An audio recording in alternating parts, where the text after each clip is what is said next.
Here we are. So, welcome everybody, and it's really good to have a good crowd tonight. And we've done this kind of panel discussion quite a few times face to face at the cricket club or the football club, but this is the first time we've done a session online like this. So do bear with me. I'll do my best to make it as interactive and sort of lively as possible. But tonight we're focusing on one of the biggest and I think one of the knottiest climate action challenges that we face in Steyning, and in fact, indeed in the whole country. How we can make our leaky homes more energy efficient. And this is not the most glamorous subject necessarily, compared to investing in fancy electric cars or latest kind of solar technology, but it's a kind of a bedrock. Unless we do this right, we really can't make much progress. This is how the session is going to work. After my little intro, we'll have a presentation from Cath and Sarah from Warmer Sussex, who are some of the biggest sort of local experts on this. We're then going to move into the question section. We've got a couple of questions from our Homes and Energy Action group, who are our kind of group who've helped plan this, and then we're going to open it up to the audience, to yourselves. And rather than having you kind of put your hand up, and we thought it would be more sensible for you to articulate a question in the chat box. So I think you all know how to do that. There's the chat window opens up if you press that little button at the bottom.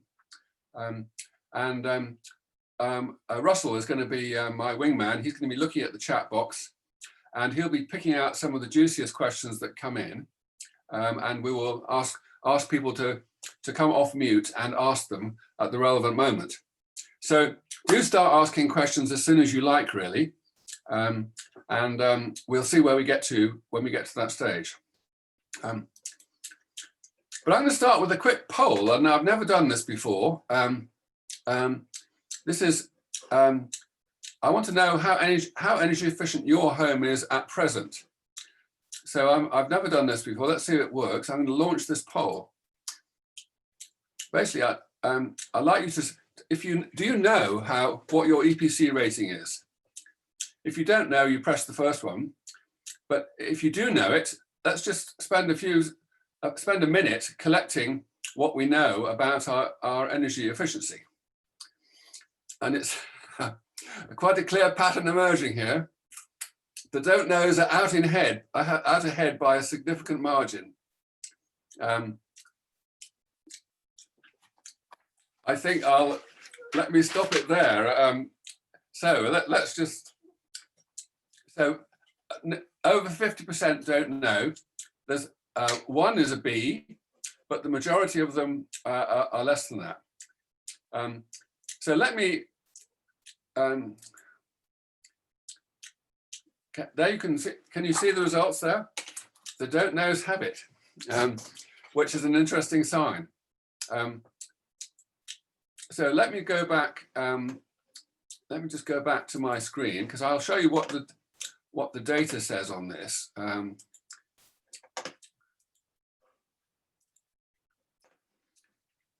You can look up the energy efficiency of homes in Steyning by looking at the EPC database, and this is a graph showing the showing the pattern. And the thing that is I think is quite shocking is that 70% of homes in the BN44 area are rating D or worse, and that's considerably worse than the average for the country as a whole, which is 64%. Now, how good could they be? The EPC rating, they also give you an estimate of what your house could be, and it says that 82% could be C or better. So look at the difference. Look at that gap that needs to be kind of caught up. Now, not every home is going to be able to get to a B or an A.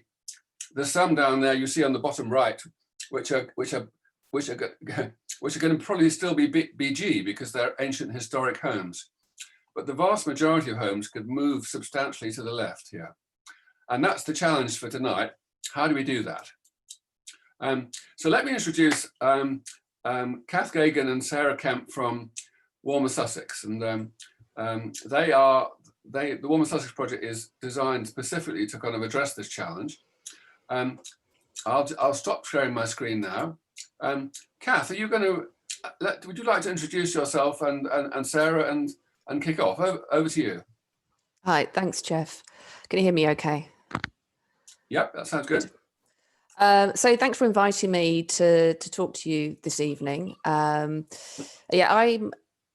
I work at Warmer Sussex as what we call a scheme manager for our project down here in Sussex. As I get into presentation, I'll tell you a little bit about other projects that the cooperative that I work for, Retrofit Works, is running.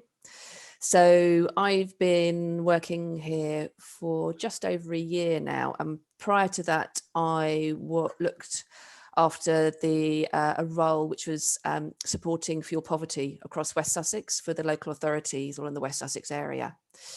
And before that, I'm very much a local girl. I worked for American Express in Brighton for more years than I care to remember as a project manager there. So everybody knows somebody that's worked at American Express, I think. So yeah, it's a bit of a strange path to end up in this kind of work. But I did way back in more years than I care to remember, did my first degree in environmental science around about 1990 at the University of Plymouth. So I've kind of got back to where I started eventually, of trying to tackle some of the challenges facing us at the moment. So that's a quick potted history of me. Sarah? Oh, you're on mute. Classic. Hello, everyone. Good evening, everyone. So I'm Sarah Kemp, and I set up in 2003 SK Architects to concentrate on greener issues. I was becoming frustrated in the office I worked in, and so moved out to work for myself. And recently I've trained to be a retrofit coordinator, and that's my role within Warmer Sussex, is to help projects and coordinate retrofitting projects. Thanks, Sarah. Right, so I should be able to share my screen.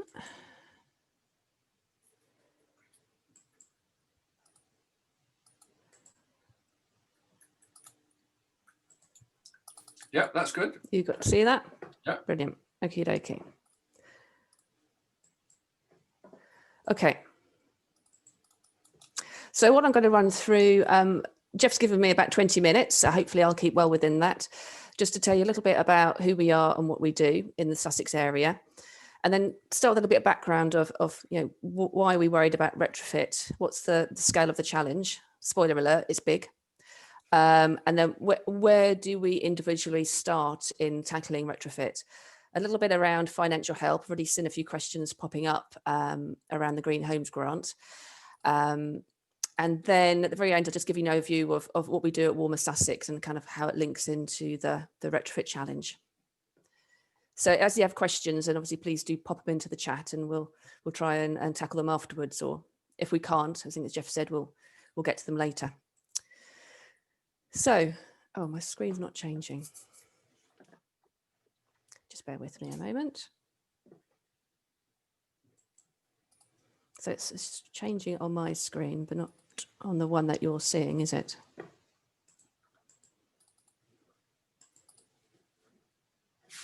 Not yet. No. Do you want to unshare and share again? Let me unshare and share again. Apologies. We did try this, but I didn't change a slide, did I? 1 second.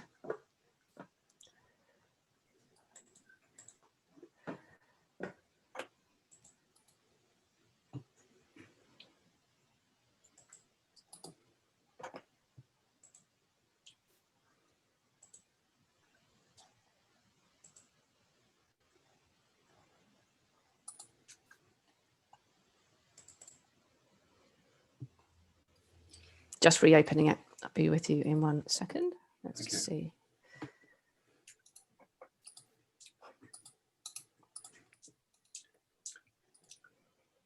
I hear Boris Johnson has some problem with his technology on a meeting yesterday. You know how it is.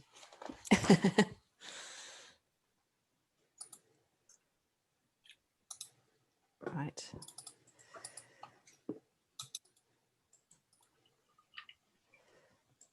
Let's try that again.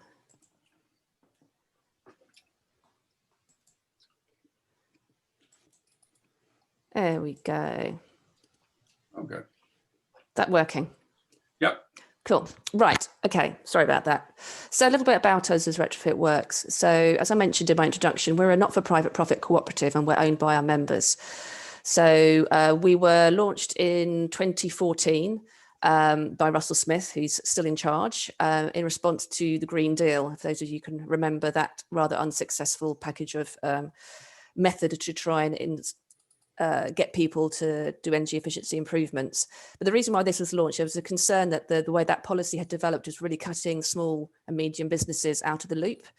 It was really aiming towards really like the supermarkets and the retailers like B&Q and Tesco, trying to get them to do this work. And there's real concern that the installer that you had at the contract that you normally work with was just going to be cut out of the loop. So it was put together as a response to that, of working with those smaller businesses to work together to help them kind of take on the big boys, as it were, and help them with the overheads of admin and all those kind of things that were being seen as significant barriers to the small businesses. And they created this model. So what we have are what we call advocates. So these are the organisations that represent potential customers. So this can be local authorities or this can be community groups, for example. What we call practitioners. So that's the whole range of businesses that provide the retrofit advice. So as well as people like Sarah, who is a professional giving advice, it also includes, the insulation installers, the carpenters, the electricians, everybody else that's involved in home renovation. And also what we call associates. So these are just friends of the co-op. They might not actually do anything, but it's a way for people to support us and to show that support.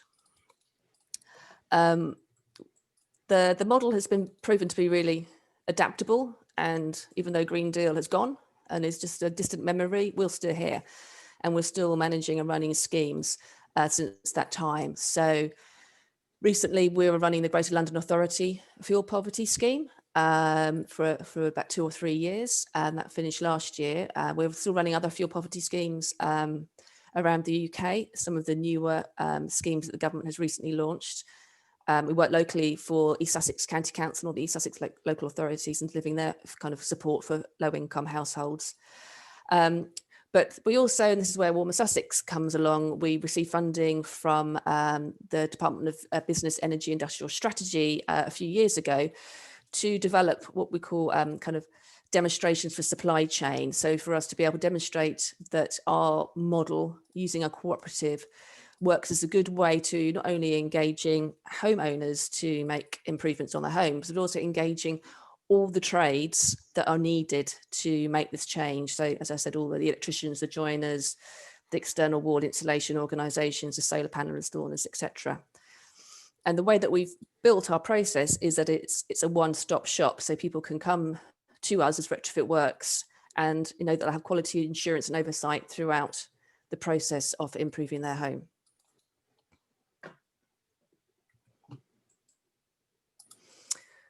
So why retrofit?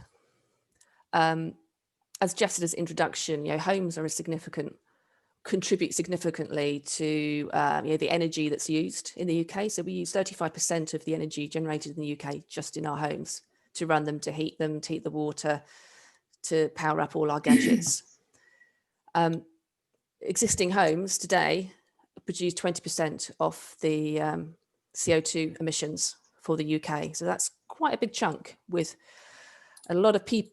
You can't just do one big change. Like if we were going to decarbonize the grid, that's a lot of changes just to try and start reducing those emissions.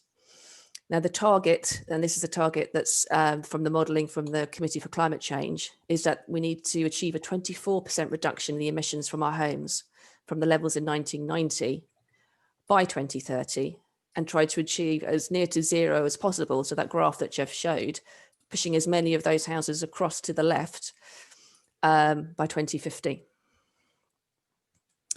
Now, as I said, decarbonizing electricity generation, through decommissioning the coal power stations and installing more renewable energy is, in hindsight now, seems reasonably straightforward. Probably didn't at the time, but now we think, yes, those are big chunks of power generation and we've made good progress there. However, we haven't made significant progress in our buildings, in our housing stock. It's old, it's inefficient. We do love a Victorian house and older in the UK. And we continue to use and install new fossil fuel heating systems in our homes, using gas or oil or LPG. And the other key thing to think about throughout is, 80 to 85% of the homes that we're in today will still be standing in 2050. So it's these homes that we need to renovate. We can't simply just rely on the future home standards or things like that to help us achieve our carbon emission reductions.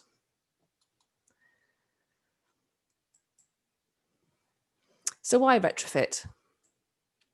Other than obviously achieving our targets to reduce CO2 emissions, it's a significant job creation opportunity. There are nowhere near enough skilled tradespeople to do the work. And as we know right now, we talk about a green recovery. Domestic retrofit or home retrofit is a real area where there are jobs for people to do if the government and if we can encourage enough people to make these changes. Improving building fabric, it reduces energy demand, which is fantastic, and it's what we're trying to do, but also improves comfort. So it helps your home stay warmer for longer. By improving the building fabric, you're starting to eliminate drafts and things like that make it feel uncomfortable in your home. And the benefits of this are really seen in lower income and for your poor households. At the moment, they are sort of more in proportion that they're in the poorer quality housing.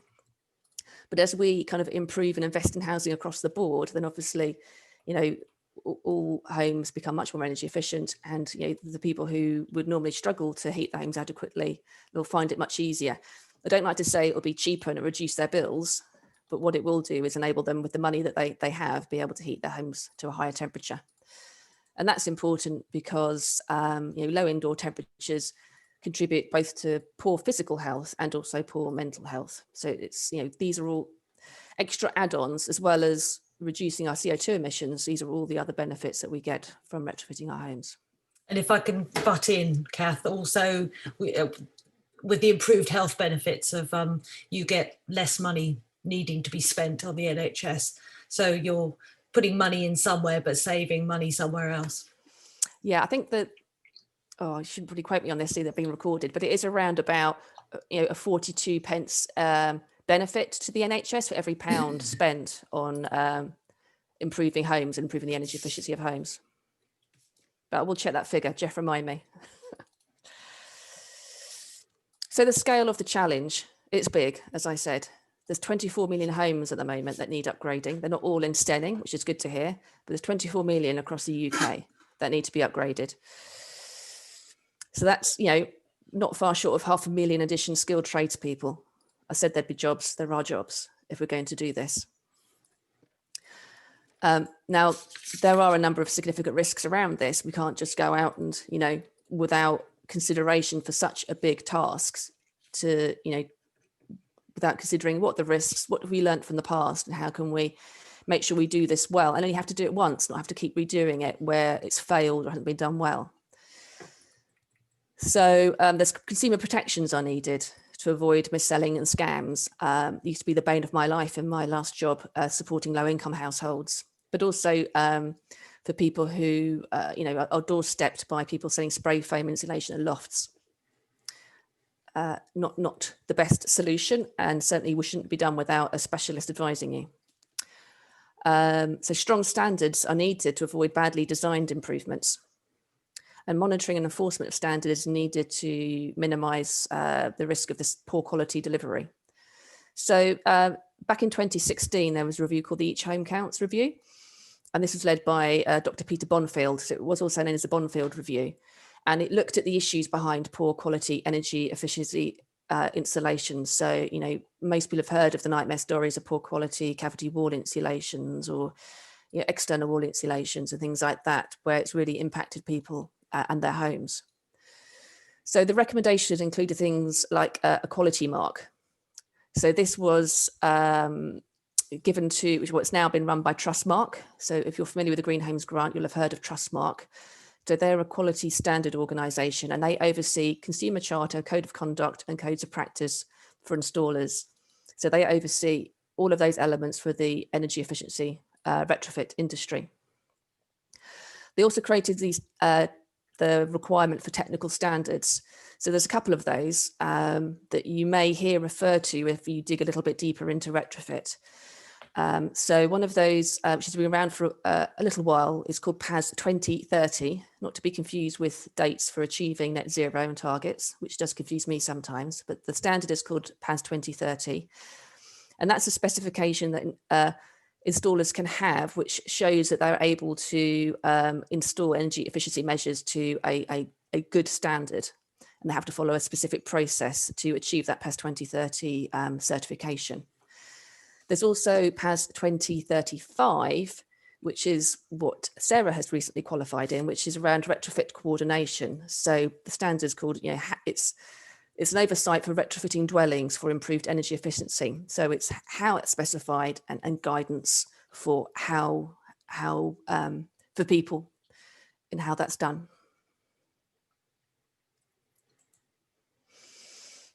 So we've seen the big picture. So individually, where could we start? So what I put here, these are some of the very high principles or stages of PAS 2035 for retrofit. So, your stage one is assessment. So every home is unique and every project needs to be sensitive to that.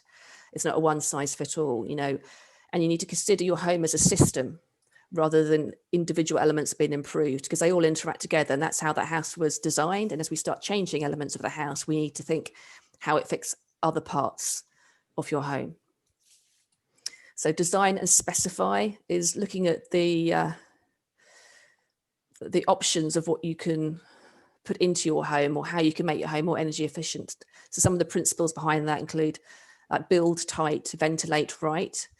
So this is making a building airtight, and that makes it energy efficient. But if you're not ventilating your home properly and getting the moisture that you generate naturally through breathing and cooking and cleaning, then you'll have problems with condensation and stale air and things like that. So whilst you want to insulate it well, you've got to make sure it's ventilated really well. Fabric first, as always. We think about, rather than thinking about, a nice new shiny air source heat pump, or solar PV, really think about how do I reduce the energy demand in this building as far as possible first.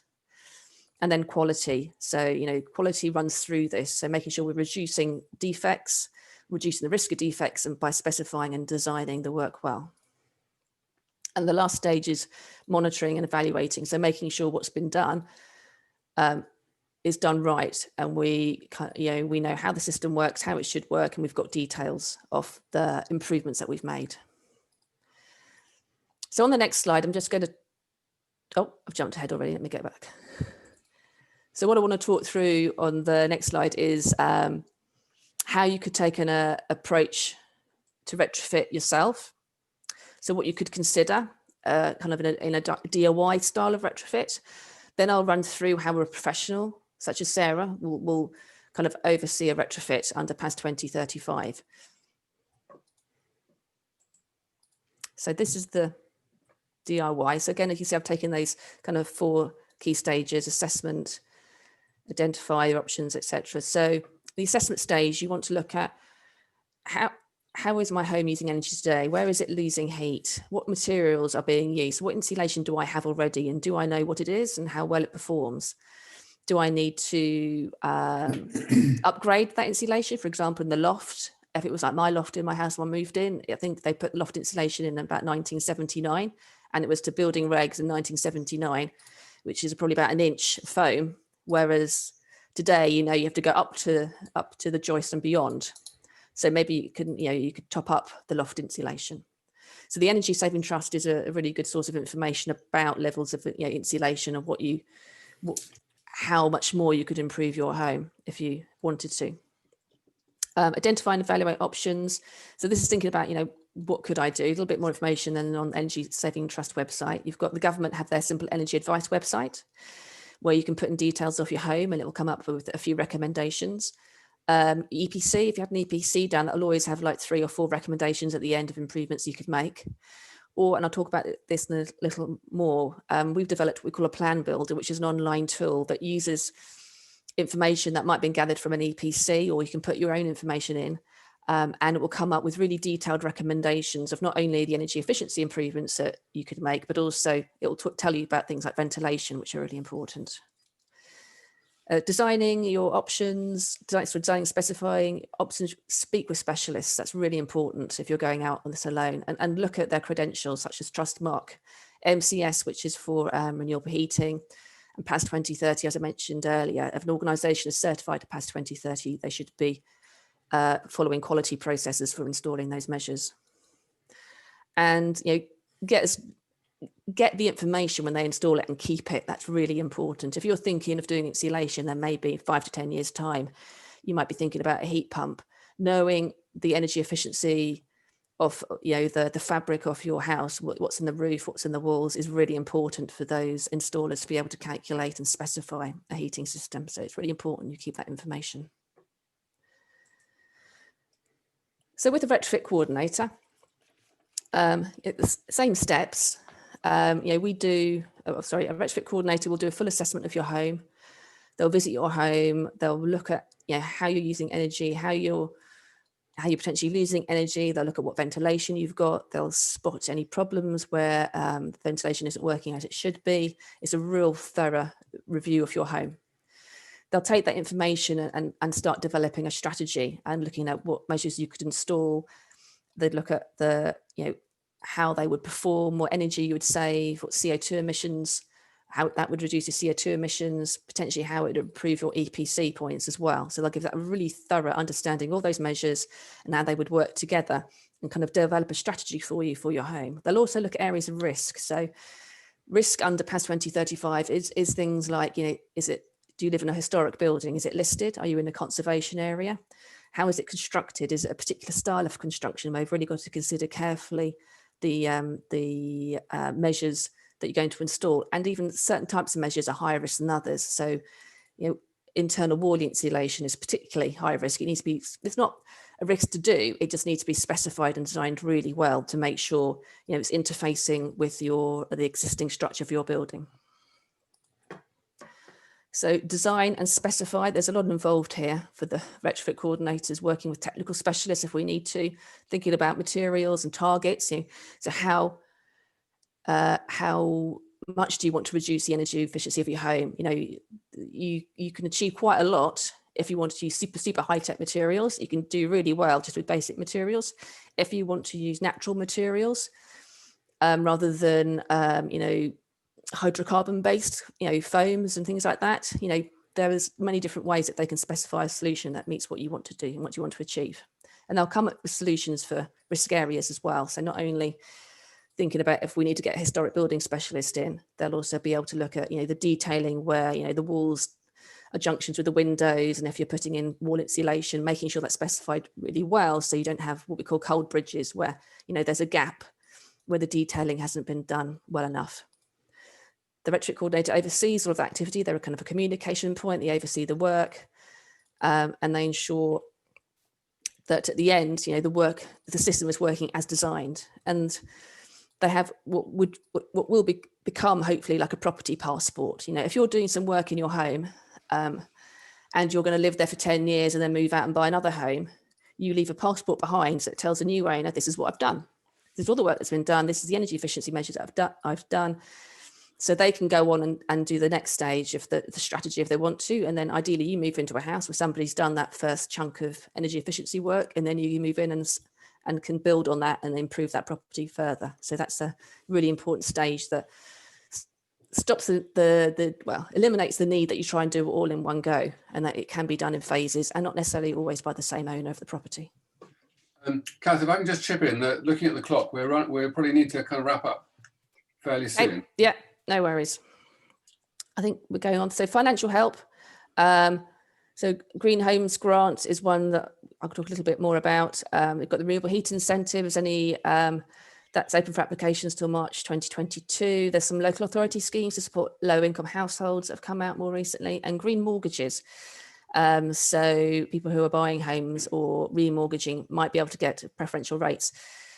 We could do with more financial options, I think. And as we improve the retrofit industry, it becomes more reliable, then I think more lenders will hopefully see this as a way that they can, they make money, financial lenders, and then that it's a good investment for them to improve housing stock.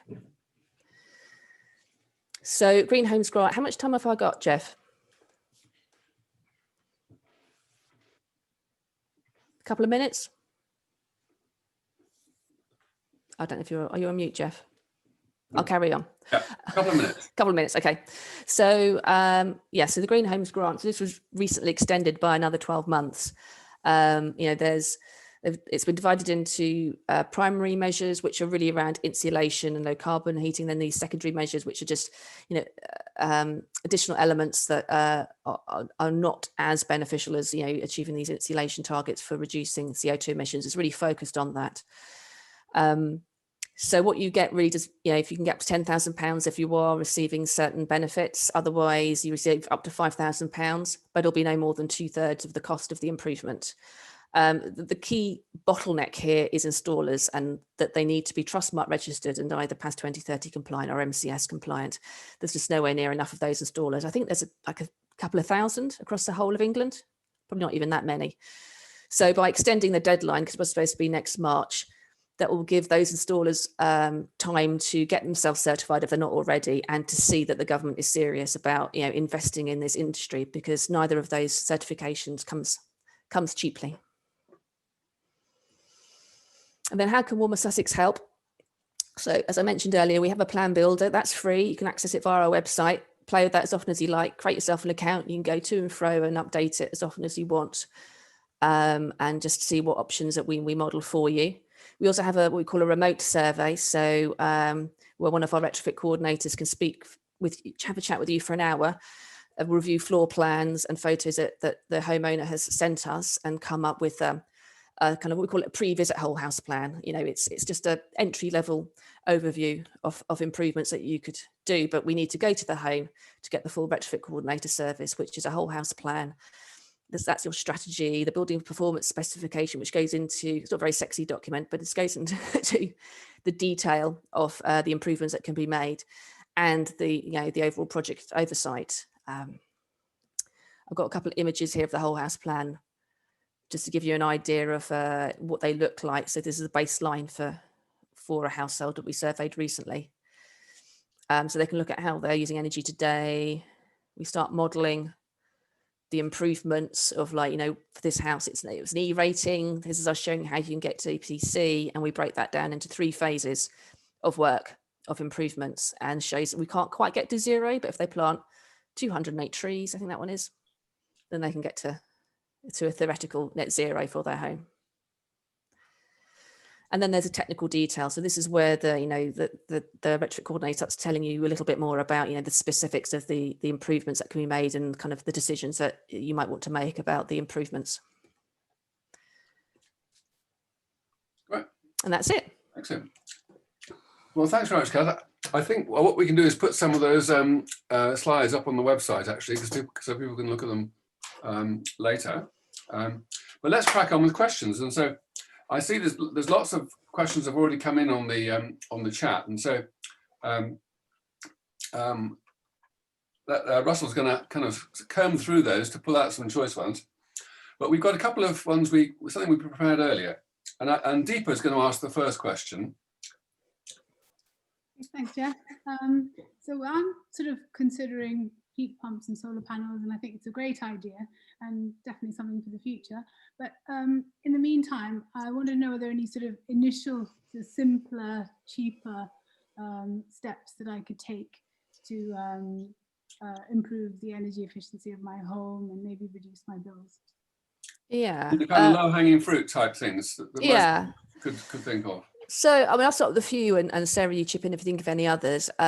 There's a few that spring to my mind. First of all, it's knowing how much energy you're using and where you're using it. So if you've got a smart meter, or if you don't have one of those, you can get energy monitors that you can kind of start looking at how you're using energy in your home.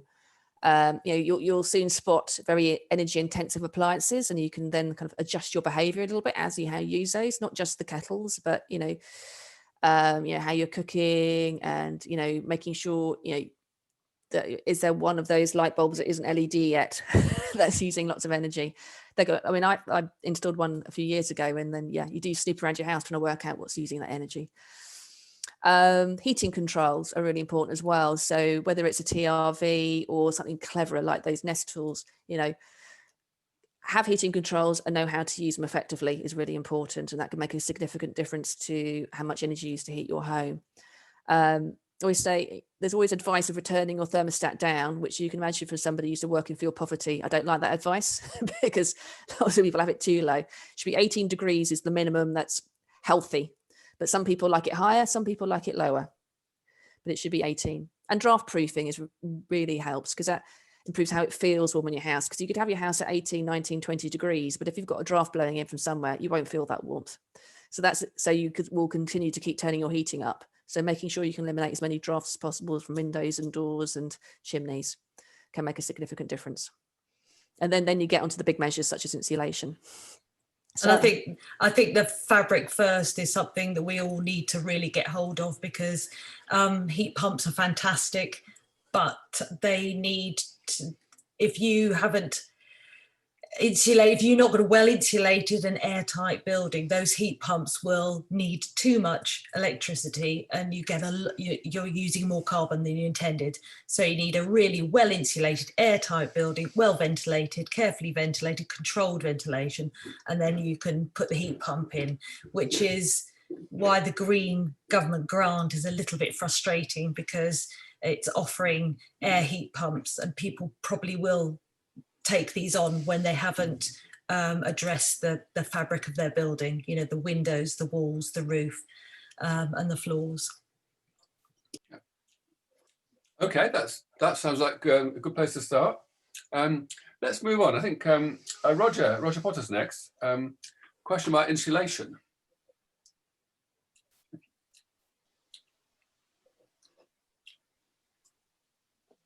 Can you hear me, Jeff? Can you hear me, Jeff? we can hear you. Yeah, good. Given that the walls of a house are a significant area of heat loss, what were the problems associated, the historical problems associated with cavity wall insulation, and have they actually been addressed effectively yet? I think I can answer this one. Okay. Cavity wall, as long as it really depends on the actual building. So is it exposed to driving rain and wind? That's not a great, is it high? Is it exposed on a hillside? It's just the climatic conditions and the situation of the building. If you've got a well sheltered and the wall, then it's not a problem. Cavity wall insulation. I think a lot of the problems were created by rain entering and wetting the insulation, and then it passing through to the inner wall and then causing damp, increasing the damp issues. And you can see it in there are some I've seen plastic covering the side of gable walls that are on a hillside, and they're exposed to all the driving sea rain from the southwest. So it has to be done carefully, and also you need to make sure that all your mortar joints, I mean, this is what when they come to install it, a good installer will check that all your mortar joints are filled and complete. You might need to repoint before you can get a successful outcome. I think there's also some issues with what you put inside the wall. So rock wool, mineral wool, the fluffy stuff that you often see in lofts, it is known to slump over time. And so the polystyrene pellets, which are put into that can be put into the cavities, and then there's a glue that keeps them all together. They're good because they don't transport water across the cavity. So I would, if you're going to have it, that is the preferred, the polystyrene beads. Yeah, and be careful, because I can remember having my cavity walls installed, and I had newborn baby in my arms, I was saying, what is this stuff on the floor? And there was the rock wool lying around, and I wanted the polystyrene beads. They bought the wrong rig, and I've got the wrong insulation in my house now. So. Okay. Thanks, Sarah. Thank you. So let's move on to Dave Tester, who's got a very sort of Stenning relevant question. Yes, very relevant to Stenning. I'd just like to say before that I've got one of the few B-rated homes in Stenning, and hopefully by the end of the year it'll be A-rated, and that's without a heat pump or any fancy gizmos. So it is possible. So my question is, there's lots of listed buildings and conservation areas in Stenning. Is it possible to put solar panels and or what's the other thing? Double glazing? Double glazing, that's it. Yeah. On those And properties. And can you explain the process and how it's all done, please? I mean, that's Cath, all, yeah, sorry. yeah, I'm going to say it's all I'm just controlled gonna- by planning, which Sarah will have a lot of experience on. But all those things like, if you're in a conservation or a listed building, all of that within PAS 2035 is considered. These are ones we call the high risk buildings, and there's a particular pathway that you'd follow. But yes, so things can't be visible from the roadway for conservation areas, and listed buildings, they have to, kind of, every building's individual, but listed buildings are particularly challenging because of the construction methods. But Sarah, yeah. Well, I've dealt with a few of these recently on varying buildings, and there are ways around it that planners don't like double glazing. Even there is some double glazing that doesn't create the reflectiveness, and they're still not happy about that, even when they can't identify it in a row of I've seen it tested. They took the planners and said, look, you can't see reflection in this one. But there is a way around that, and it means not changing your windows, which is you can do secondary glazing. That's a really good policy for, it doesn't change the outside, and you get the increased benefits of more glazing, and the drafts are cut down. And the other aspect is, I'm pretty sure that solar panels, so long as they don't protrude too far, they like them to be, in fact, you can get inline panels now, which lie flush with the roof. And to a certain extent, planners are more happier with that. But there are some things that we could do to listed buildings. We can insulate them internally. I've just finished a scheme where you line the walls, and you can only do a certain amount. You can only put a certain amount safely without causing problems in and lining the walls. It's internal wall insulation. But if you do it, if it's carefully detailed, then you cut down all the air infiltration. You might not have the maximum insulation you desire, but you can do some really good air tightness, and you can get great results from a lot of listed buildings. I've even seen during my training, even seen the grade 2 listed buildings where where they've got a lot of period features, and they've managed to insulate through those and recreate them. So there is a lot possible for listed and conservation buildings. Yeah, and what we will try. What we'll aim to do is we speak with Horsham District Council, and we're trying to line up conversations with their planning team. Every local authority in Sussex, I think, pretty much has declared some form of a climate emergency. So we feel they've got to put their money where their mouth is, as it were, and support their communities in doing their bit to achieve this. It can't just be done by, getting people to cycle. There's more that people can do, and they've got to be mindful of our historic heritage and building heritage, but not as Sarah's saying, where you can't see the difference. And that's improved that home, and that home's now got a better, more useful life now because it's been improved. So don't despair, just get the right advice. Yes. Yeah. Let me hand a question over to Russell now, who's got a couple of questions about the Warmer Sussex scheme. Yeah, so it's a bit of a two-part. So do you want me to do one part and then the other, or just read the whole lot and then you guys can hit them with both of them? Okay.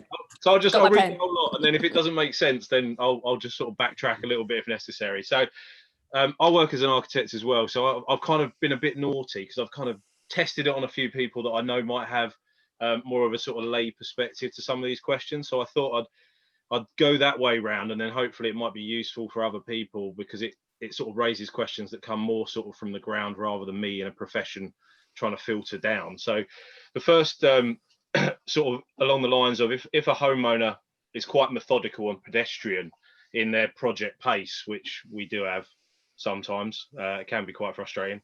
But are they able to get continuous hand holding, even if the work is quite minor and the span of those projects go on for quite a long time? And then obviously in a similar kind of extension to that, is there flexibility within your framework for homeowners to use alternative installers and contractors that aren't necessarily members of Retrofit, but still get the support and guidance from yourselves because maybe other parts of the project are under your remit? I know it sounds a bit cheeky, but it's kind of the way that a lot of our clients seem to work. If they can get something for free, they will. So it's kind of that kind of.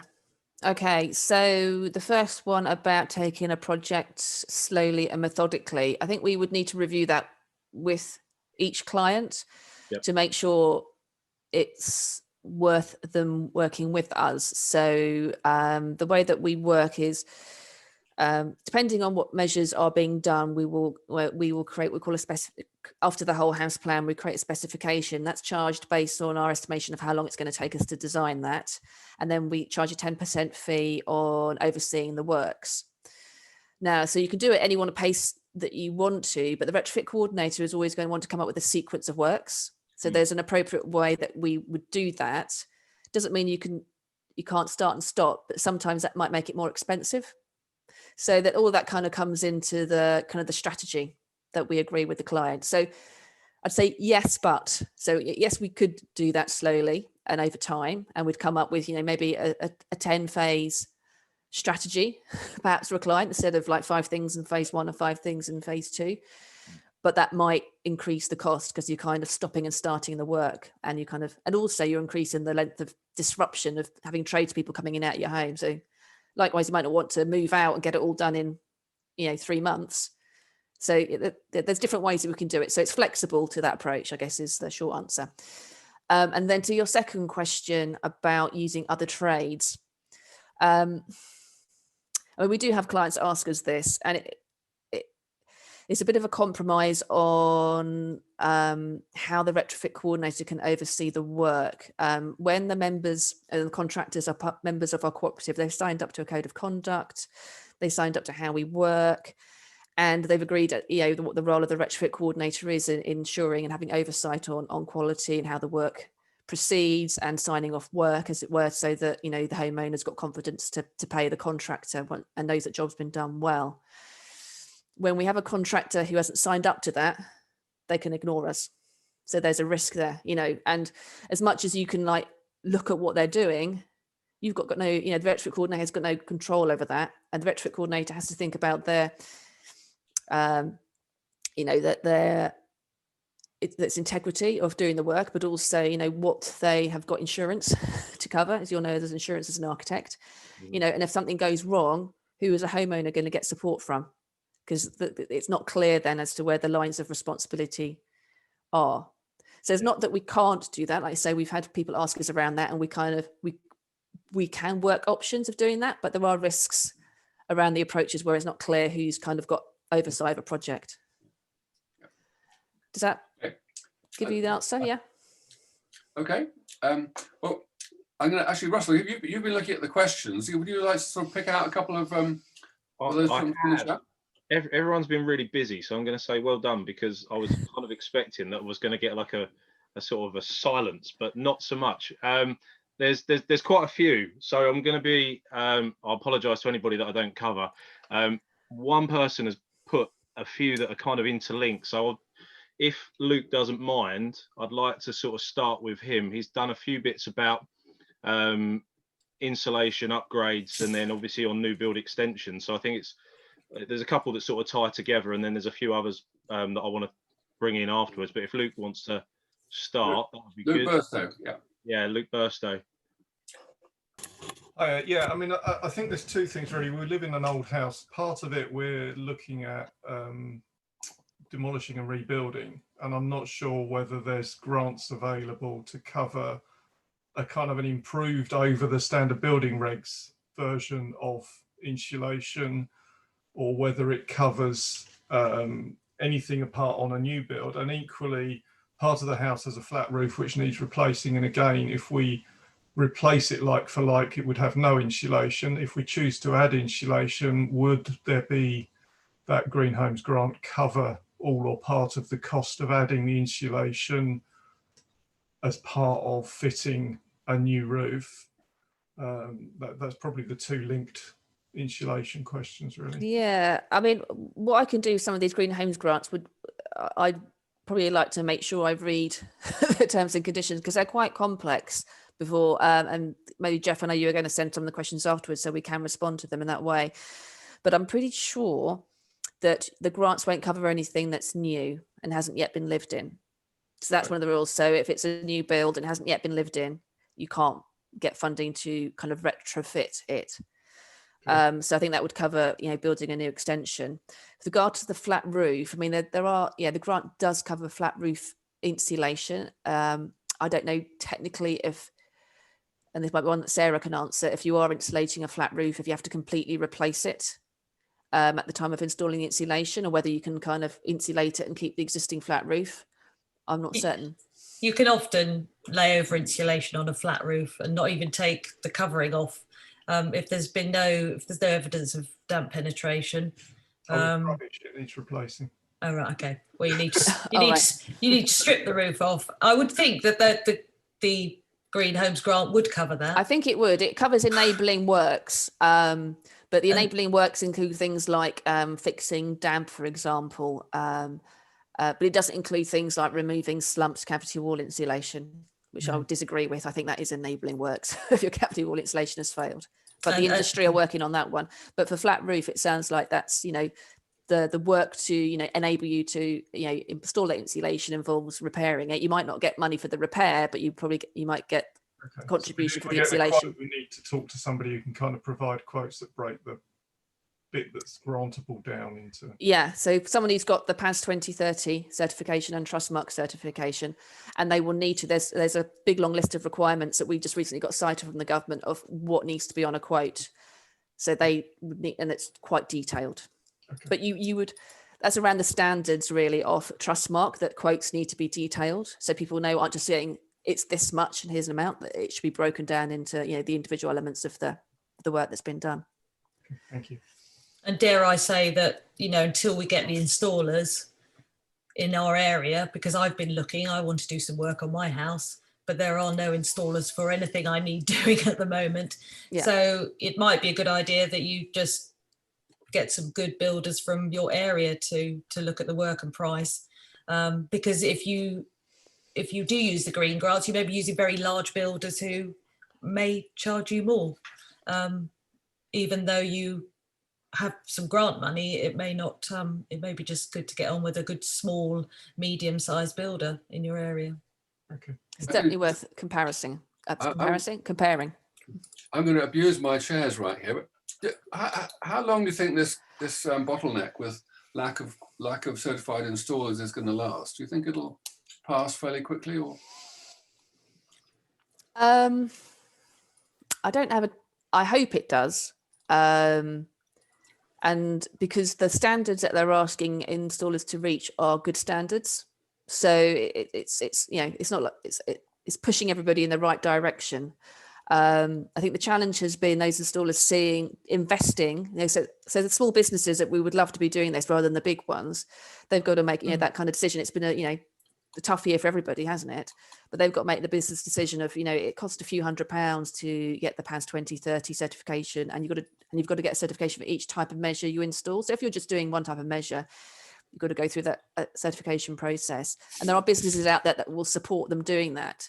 But now that it's another 12 months, I hope some of those businesses will actually see the benefit of actually it's worth me doing that. And so I'm speaking to one who used to have that, stopped doing it because he didn't see a benefit of it. And I'm hoping to talk to him, somebody based in New Haven, to actually, can you look at that again now? Because I think that would be really helpful for supporting a lot of our clients who want work done.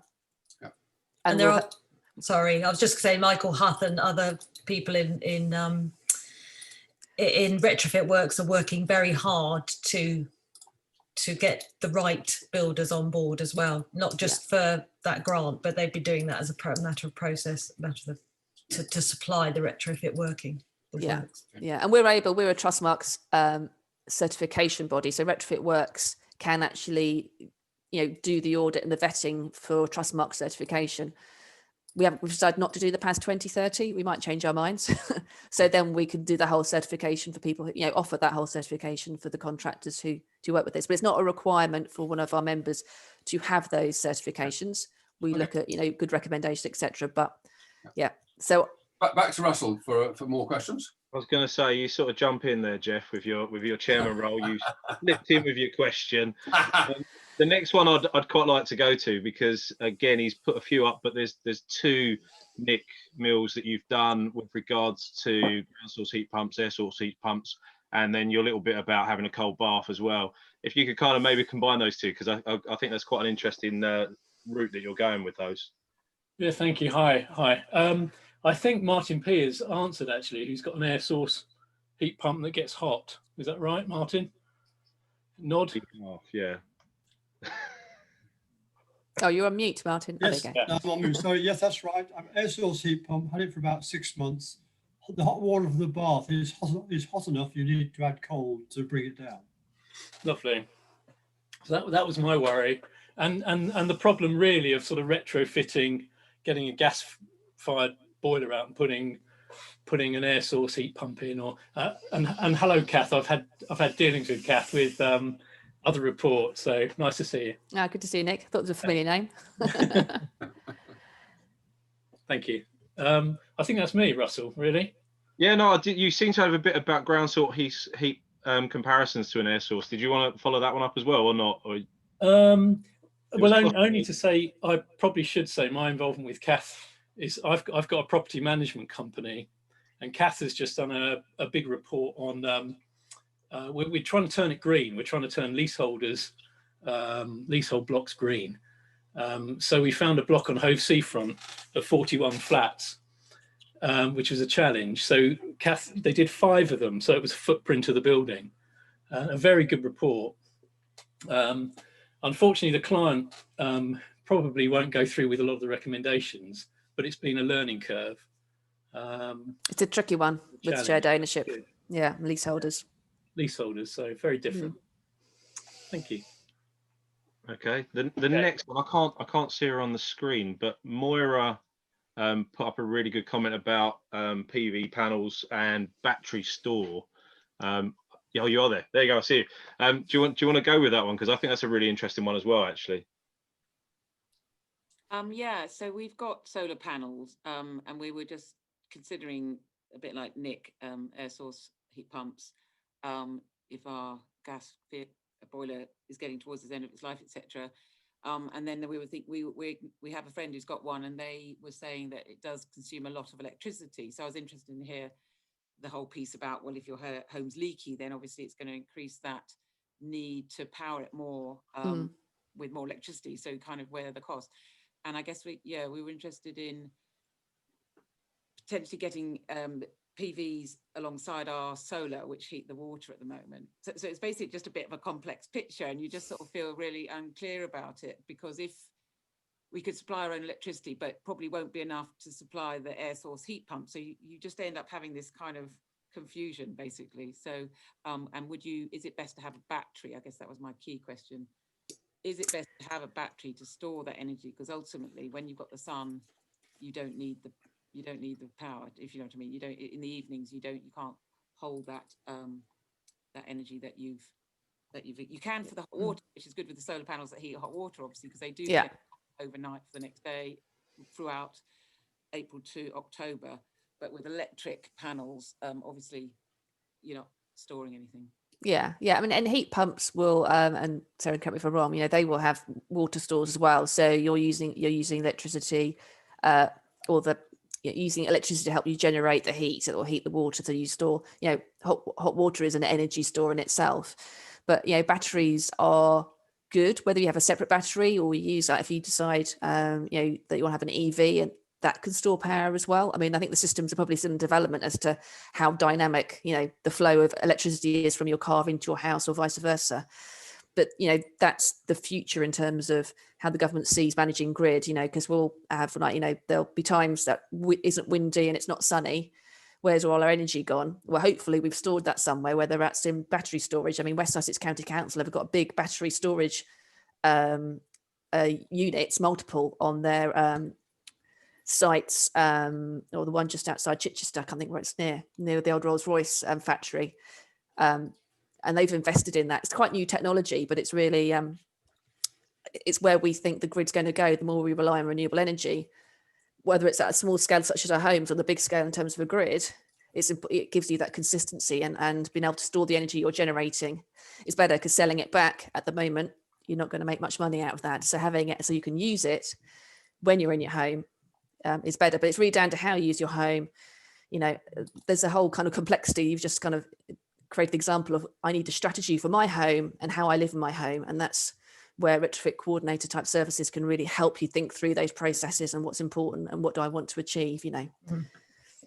Batteries are becoming, I mean, now when I talk to my chap about PVs for clients, he now says, yes, a battery is a good idea. And I've got a friend who's got a battery, and he is totally independent of the grid a lot of the time. Because so these the Tesla batteries are good. They're worthwhile installing, but he's got quite a well insulated house that he's basing that on. Mm. But the solar water heaters can also help alongside. If you've already got that, you could have some PVs added, and the solar heating panels can also work alongside heating water in the summer. So yeah, it is quite something that needs to be looked at carefully. It's a case by case. Every house is different. Yeah. Yeah, I mean, I'm going to sort of jump in on that as well, even though I'm not one of your panelists, but I actually have battery backup on my PV panel, both on my house. I've got an off-grid building, and also I have a T6 camper van with PV panels on the roof that has then a detachable battery unit as a generator, which all of it's interconnectable. So it's because of the way I've designed it to be so, but it's brilliant. That's all I can say. If you can go down, it's just really expensive. The front end costs are quite heavy, but really good system. So that's my bit. If anyone wants to talk to me about it, you're welcome to come and see my van. It works really well. One last question. Yeah, I've got one last. Just give me a chance, Jeff. One last question. So I'm going to go to Kim if I can. You put a question in there. I think is quite good because it's more environmental based. And obviously, I think Kim may have actually signed off. She apologised. Could you read out her question? Oh yeah, well, it's quite short. So Kim asked, how do we know that heat pumps are 100% benign and do not damage the environment? Kind of a difficult question, I suppose, but it's a good question. Do not damage the environment. I suppose, is there any testing or any sort of that's demonstrated that is not the case, that we all assume that it's fine, but in terms of how they're manufactured or how they're used, I wonder. I mean, there's for any kind, batteries. I mean, we think they're great, but they are mined out of the ground, the materials. Same for the how we build solar panels. The materials used in constructing those, or even in a boiler. It requires a manufacturer, kind of industrial manufacturing processes. But I guess the more and more we do it, the cheaper that we get. But if we also think about the full life cycle as well, and the materials that we're using, that after their 20 or 30 year life, we make the most out of them. So the solar panel, if we're going to use one, it's sited really well. You're in an area of the country, we're okay, we're in the south, so you'll get some really good return on the lifespan of that in terms of offsetting the embodied carbon within that product. I'd have to let that one up in terms of for heat pumps. It's all different, because if you've got a ground source heat pump, that's different to a air source heat pump in terms of the materials that are used. If there's a particular material that she was concerned about, or whether it was just a general life cycle of that product and how it works. I think there's been some chat about the refrigerants inside being potential greenhouse gas agents. Is that what? No, that isn't true. No. Not true. Could I add something here? It might help you at all. Yeah. On heat pumps. We said the only output from them when they're running is just cold air being blown out and water coming out, plain water coming out as condensate at the bottom. That's all. It doesn't produce anything else at all. Obviously, it consumes some electricity, but for each unit it consumes, it produces about 4 units of heat. Yeah. roughly. Yeah. Okay. So people find them expensive because in this country at the moment, electricity is much more expensive than gas. But we don't know whether the government might change how they tax gas in the future to incentivize people to use electricity. Yeah. Well, thanks very much. I think that we've run out of time. In fact, we've run over a little bit.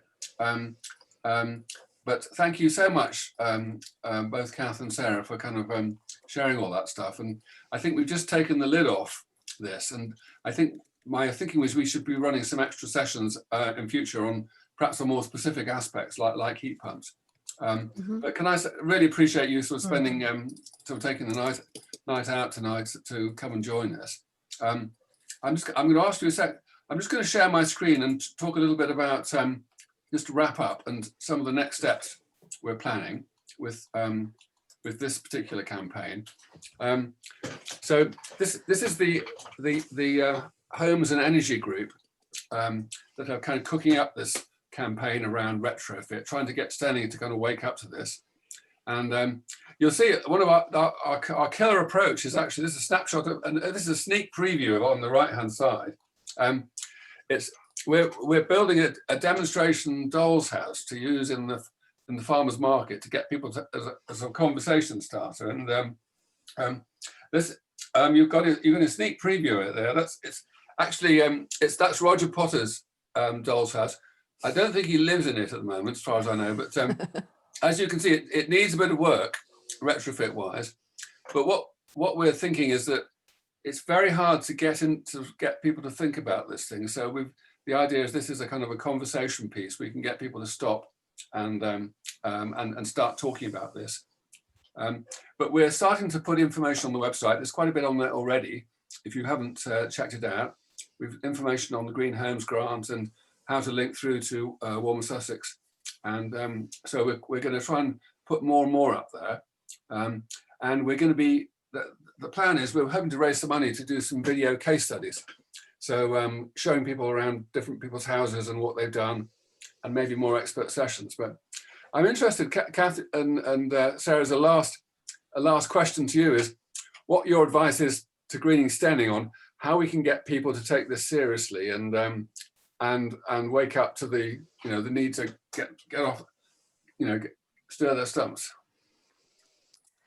I was going to say people react differently, different people to get people involved. Some people do like to see other people doing it first. So Dave, you've got a house that's B rated. Maybe you could show people around or just talk about it.